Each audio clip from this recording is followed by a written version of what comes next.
Bonjour à tous. On commence cette revue de presse en Espagne avec le vibrant hommage fait à Radomir Antić, disparu hier à 71 ans. L'ancien joueur et entraîneur serbe est notamment connu pour être le seul à avoir coaché le Real Madrid, le FC Barcelone et l'Atlético de Madrid. C'est d'ailleurs sous ses ordres que les Colchoneros avaient réalisé le fameux doublé en 96 avec la Liga et la Copa del Rey. L'annonce de son décès fait donc les gros titres de la presse ibérique qui lui rend unanimement hommage, comme ici avec Marca qui titre « Je t'aime Radomir ». Pour Mundo Deportivo, c'est un grand qui s'en est allé. Le journal catalan parle d'un technicien tout simplement légendaire pour évoquer Antić.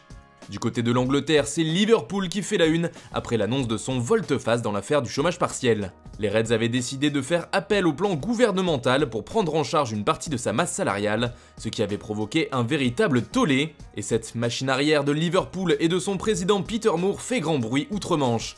Cela fait notamment la une du Daily Express mais aussi du Sun. Les tabloïds ne parlent que de ça, à l'image du Daily Mirror. D'après le journal, c'est une sacrée défaite sur ce point. Le média britannique voit en revanche une victoire pour les Reds avec la promesse d'Alexander Ceferin, le président de l'UEFA, qui a affirmé qu'il ne voyait pas comment Liverpool ne serait pas champion d'Angleterre. D'ailleurs, en parlant de l'instance dirigeante du football européen, celle-ci imaginerait deux scénarios possibles pour la reprise de la Ligue des Champions selon le Parisien, un retour en même temps que les championnats, ou alors une reprise au mois d'août, après que les ligues nationales soient terminées.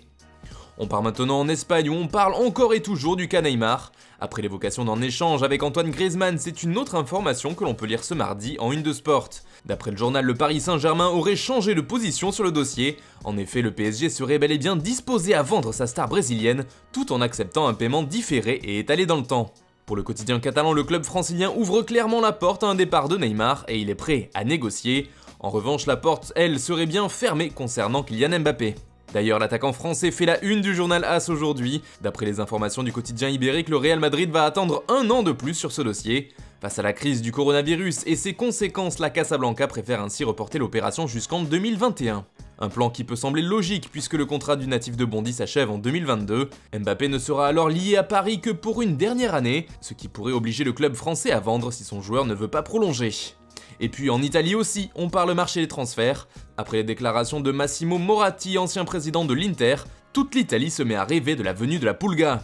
Mais si à l'Inter ce n'est pas un rêve interdit, la situation actuelle a rebattu toutes les cartes, a affirmé Moratti, pointant aussi du doigt la fin de contrat de la star du Barça. Mais si c'est possible, s'enflamme tout au sport ce mardi. Un fantasme qui fait aussi la une de Quotidiano Sportivo qui supplie Messi d'écouter Moratti. Enfin, l'avenir d'une autre star du ballon rond fait parler dans la presse italienne, il s'agit de Zlatan Ibrahimovic. Ce dernier ne veut pas prendre sa retraite d'après la Gazzetta dello Sport. Plein d'amertume, le Suédois de 38 ans ne voudrait pas partir sur un échec. Et malgré les départs de Boban et Maldini de la direction de l'AC Milan, les discussions seraient tout de même possibles pour une prolongation. Affaire à suivre. Voilà, c'est tout pour aujourd'hui, bonne journée à tous, on se retrouve dès demain pour une nouvelle revue de presse sur Foot Mercato.